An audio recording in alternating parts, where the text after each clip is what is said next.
अस्सलाम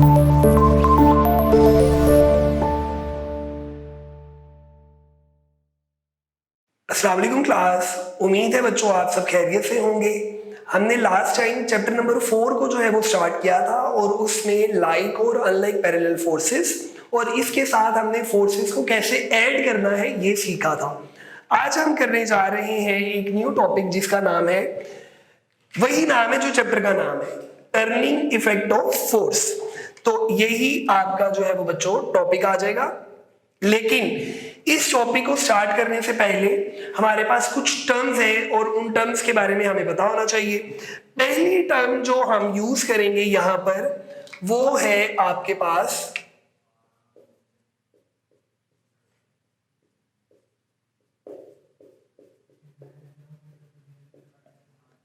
rigid body. अच्छा, rigid का मतलब बच्चों होता है हार्ड, और आप रिजिड बॉडी उस बॉडी को कहते हैं आसान वर्ड्स में कि जिस बॉडी पर आप फोर्स अप्लाई करें और उस बॉडी की शेप चेंज ना हो, तो ऐसी बॉडी को हम क्या कहते हैं, रिजिड बॉडी। तो क्योंकि अगर हम इसको एटॉमिक लेवल पर देखें तो आपके पास जो भी बॉडी है वो आपको पता है एटम्स मॉलिक्यूल्स से मिलकर बनती है। तो इसी तरह ये आपके पास एक सॉलिड है और ये मैं जो आपको दिखा रहा हूं ये इसके एटम्स है। अच्छा, अब इन एटम्स के दरमियान में एक स्पेसिफिक डिस्टेंस है। अगर आप इसके ऊपर फोर्स अप्लाई करें और उन एटम्स के दरमियान में डिस्टेंस चेंज ना हो तो हम कहेंगे ये रिजिड बॉडी है। तो डेफिनेशन लिख लेते हैं हम। If the distance between the particles of a body does not change, if the distance between the particles of a body does not change under the action of force acting on it. तो if the distance between the particles of a body does not change, अगर वो distance change ना हो जब आप force apply करें तो फिर आप उस बॉडी को क्या बोलेंगे, रिजिड बॉडी बोलेंगे। रिजिड बॉडी की एग्जांपल भी आप इसमें ऐड करें तो एग्जांपल में बच्चों आ जाएगा, कोई भी आप मेटल ले लें तो वो आपके पास क्या होगी, रिजिड बॉडी। तो metal rod is an example of rigid body. इसके बाद हम चलते हैं एक्सिस ऑफ रोटेशन पर।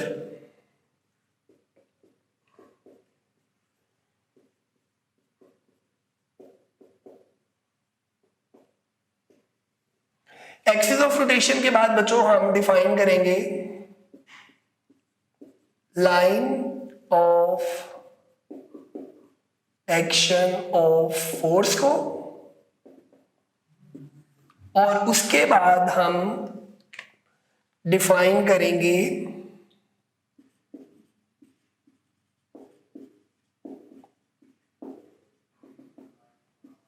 मूवमेंट आर्म को। अच्छा, एक्सिस ऑफ रोटेशन क्या है, अगर आप फॉर एग्जांपल ये आपके पास y एक्सिस है, ये आपके पास x एक्सिस है और ये आपके पास तीसरा एक्सिस है जो कि z एक्सिस है, और यहां पर आपके पास कोई भी बॉडी है और जब वो बॉडी रोटेट करेगी तो उसके पार्टिकल्स भी एक खास उसी सर्कल के अलोंग मूव करेंगे। यानी कि अगर ये मेरे पास एक मार्कर है, मैं इसको इस तरह से रोटेट करवा रहा हूं तो आप देख रहे हैं इसके पार्टिकल्स भी उसी तरह से साथ साथ रोटेट कर रहे हैं अलोंग अ सर्कुलर पाथ। अगर हम उन सारे सेंटर्स को मिला दें जिस सर्कल पे वो मूव कर रहे हैं, तो उस लाइन को आप क्या बोलते हैं, एक्सिस ऑफ रोटेशन। तो ज्यादा इजी वर्ड्स में मैं अगर इसकी डेफिनेशन लिखूं आपको समझाने के लिए, तो वो बच्चों क्या होगी, N imaginary line around which a body rotates। तो ये एक इमेजिनरी लाइन है, असल में एग्जिस्ट नहीं करती। तो एक इमेजिनरी लाइन जिसके गिर्द बॉडी रोटेट करती है उसे आप क्या बोलते हैं, एक्सिस ऑफ रोटेशन। अच्छा, अब दरवाजे की एग्जांपल से आप इसको अगर समझ लें तो आपके लिए और इजी हो जाएगा। अगर ये हमारे पास एक दरवाजा है, डोर, तो आपको पता है यहां से ये दरवाजा फिक्स है, इन पॉइंट्स को हम कहते हैं हिंज पॉइंट्स। और क्योंकि यहां पर हैंडल लगा होगा, तो जब आप दरवाजा खोलेंगे या बंद करेंगे तो दरवाजा इसी लाइन के आगे पीछे मूव करेगा, रोटेट करेगा। इस दरवाजे को हमने यूं खोला, यूं बंद किया, ये इसी के अराउंड मूव कर रहा है, रोटेट कर रहा है। That's why this line is called axis of rotation. और ये वो हैंडल है जहां पर आप फोर्स अप्लाई करेंगे। तो जहां पर आप फोर्स अप्लाई करेंगे उस लाइन को हम क्या बोलेंगे, line of action of force. अच्छा जी, अब line of action of force और एक्सिस ऑफ रोटेशन के दरमियान में जो परपेंडिकुलर डिस्टेंस होगा, परपेंडिकुलर का मतलब होता है 90 डिग्री। तो जो परपेंडिकुलर डिस्टेंस है ये वाला, इस डिस्टेंस को हम क्या कहते हैं,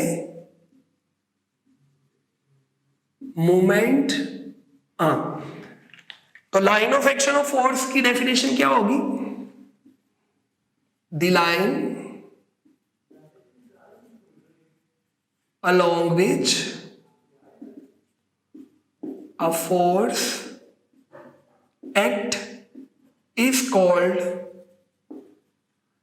line of action of force। Moment arm मैंने आपको भी बताया, एक्सिस ऑफ रोटेशन और line of action of force के दरमियान में जो परपेंडिकुलर डिस्टेंस है, तो द परपेंडिकुलर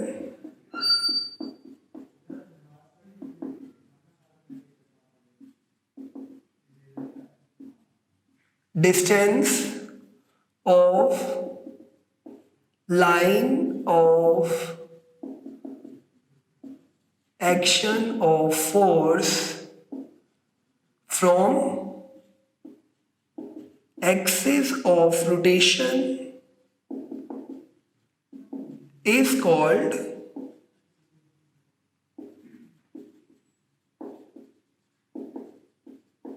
मोमेंट आर्म। और मोमेंट आर्म को बच्चों आमतौर पे स्मॉल एल से रिप्रेजेंट करते हैं। और अगर बात की जाए इसके यूनिट की, तो क्योंकि ये डिस्टेंस है तो इसके यूनिट क्या होंगे, मीटर।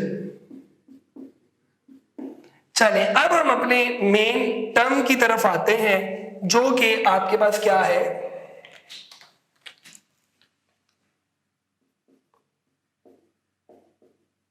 Moment of force. और मोमेंट ऑफ फोर्स का ही दूसरा नाम क्या है, टॉर्क। तो टॉर्क क्या है, डेफिनेशन में आप लिख लेंगे, product of force end moment arm. Force और मोमेंट आर्म की जो प्रोडक्ट है, जो मल्टीप्लिकेशन है, उसे आप क्या कहते हैं, टॉर्क कहते हैं। तो फिर इसका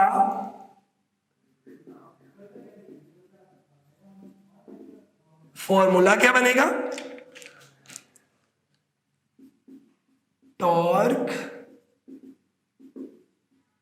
फोर्स मल्टीप्लाई बाय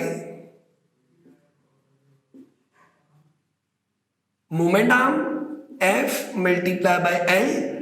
और टॉर्क का सिंबल यूं बच्चों ड्रॉ करके आपने थोड़ा सा इसको कर्ल करना है, टर्न करना है इस तरह से, और इसे हम पढ़ते हैं tau. So this is the formula for torque. और अगली चीज हम इसमें बताएंगे यूनिट्स।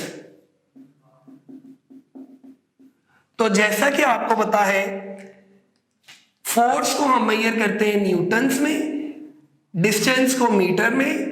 तो newton meter is the unit of torque. एक चीज आप लोगों ने याद रखनी है, और इसको मैं नोट की हेडिंग से आपको बता रहा हूं। अगर आप बॉडी को एंटी क्लॉकवाइज घुमाएं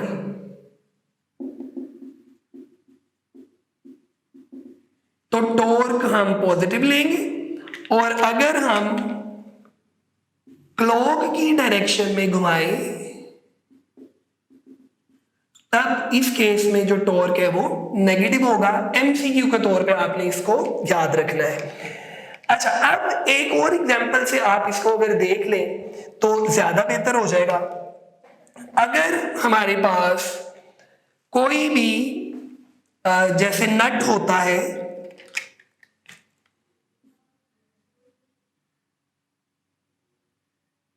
इस तरह से, ये आपके पास कोई भी नट है, आपने देखा होगा हर चीज में अक्सर आपको नट और पेच वगैरह जो है वो मिलते हैं। अच्छा, अब इस नट को अगर हमने खोलना है या बंद करना है तो हमें स्पैनर की जरूरत पड़ती है, और स्पैनर जो है वो आपके पास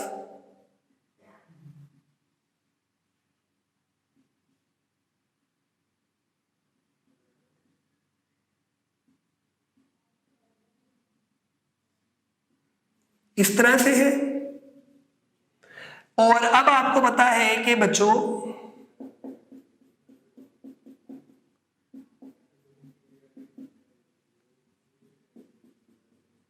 जब आप इस स्पैनर के ऊपर इस तरह से फोर्स अप्लाई करेंगे तो ये जो है वो इस तरह से रोटेट होना शुरू हो जाएगा।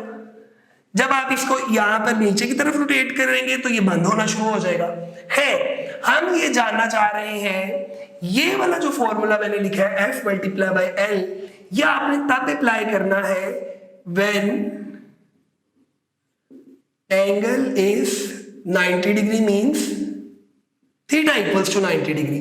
अगर एंगल 90 डिग्री नहीं है, यानी कि ये आपके पास वो कोई भी रिजिड बॉडी है, ये उसका एक्सिस ऑफ रोटेशन यानी ये वाला, यहां पर आप फोर्स लगा रहे हैं और फोर्स आप इस तरह से लगा रहे हैं, तो अब अगर आप देखें तो एंगल जो है वो 90 डिग्री नहीं है। इस केस में आप क्या करेंगे, आप एक परपेंडिकुलर ड्रॉ करेंगे,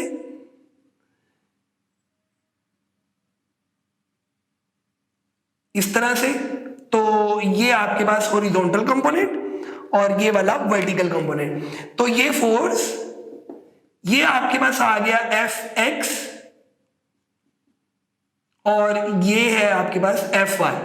तो अब मुझे आप जरा सोच के बताएं, Fx और Fy में से कौन सा कंपोनेंट है जो इसको रोटेट करवा सकता है। तो Fx अगर देखें तो Fx इसको रोटेट नहीं करवा सकता, वो इसको इधर लेकर जाएगा, लेकिन जो Fy है वो इसको रोटेट करवा सकता है about its axis.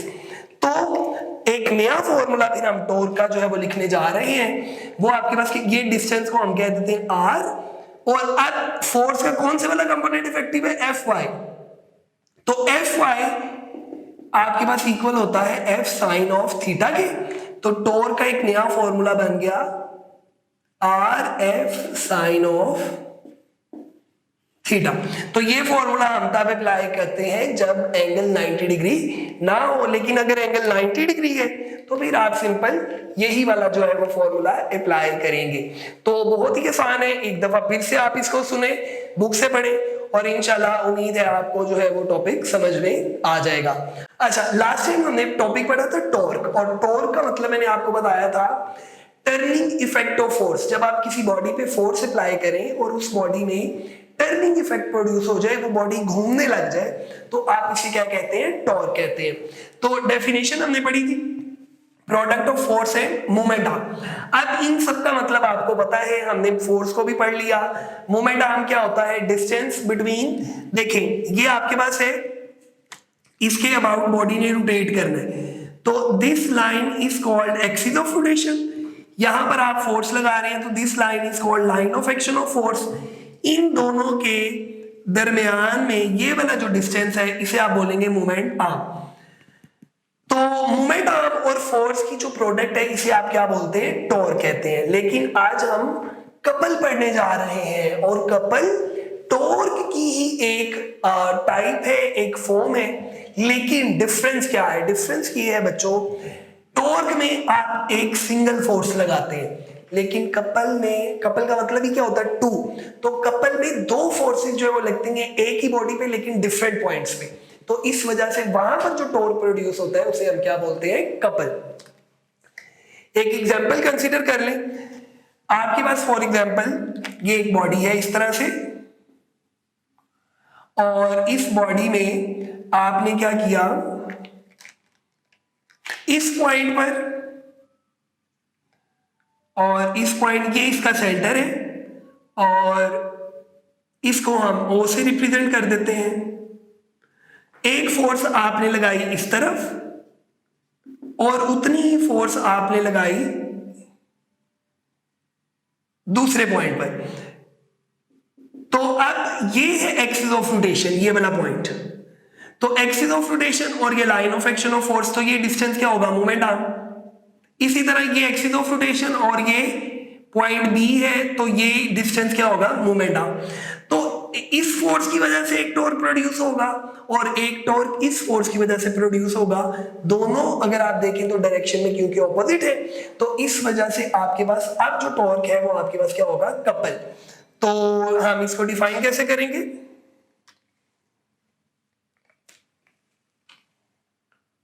When two equal and parallel forces act on a body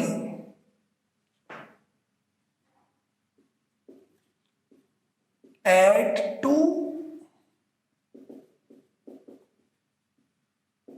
different points of the same body। When two equal, दो फोर्सेस है और वो क्या है? इक्वल है, और क्या है? पैरेलल भी है। वो एक बॉडी पर लग रही है लेकिन दो डिफरेंट पॉइंट्स पर, लेकिन बॉडी आपके पास सेम है। तो अब जो टॉर्क प्रोड्यूस होगा वो आपके पास क्या होगा? उसे आप क्या बोलेंगे? कपल। तो टॉर्क ऑफ द कपल यहां पर जो होगा उसका अगर हम फॉर्मूला निकालें, टॉर्क ऑफ द, देखिए एक फोर्स आपके पास ये है और मोमेंट आर्म OA, एक फोर्स आपके पास ये है और मोमेंट आर्म उसका OB। तो F अगर हम कॉमन ले लें तो बाकी बच जाएगा OA प्लस OB, और अब आप इसको AB भी लिख सकते हैं क्योंकि ये डिस्टेंस OA और प्लस OB कितना बनता है? AB के बराबर बनता है। तो ये वही फॉर्मूला बन गया आपके पास, force multiply by moment arm, और इसके यूनिट्स भी आपके पास क्या होंगे? न्यूटन मीटर ही होंगे। तो जस्ट एक डिफरेंस आया कि यहां पर दो फोर्सेस लग रही है टॉर्क में, एक फोर्स लगती है, उसी की एक टाइप है। नल खोलना पानी का, टैप, गाड़ी चलाना, ठीक है, उसमें भी दो फोर्सेस है। तो आपको बहुत सारी एग्जांपल्स अपने इर्द-गिर्द ऐसी मिलेंगी जहां पर हम दो फोर्सेस लगाकर बॉडी में टर्निंग इफेक्ट प्रोड्यूस करते हैं। तो एक छोटा सा टॉपिक था, शॉर्ट क्वेश्चन था, इसलिए हमने उसको उसी के लेक्चर में मर्ज करके कर लिया। याद कर लीजिए, अपना बहुत सारा ख्याल रखें। अल्लाह हाफिज।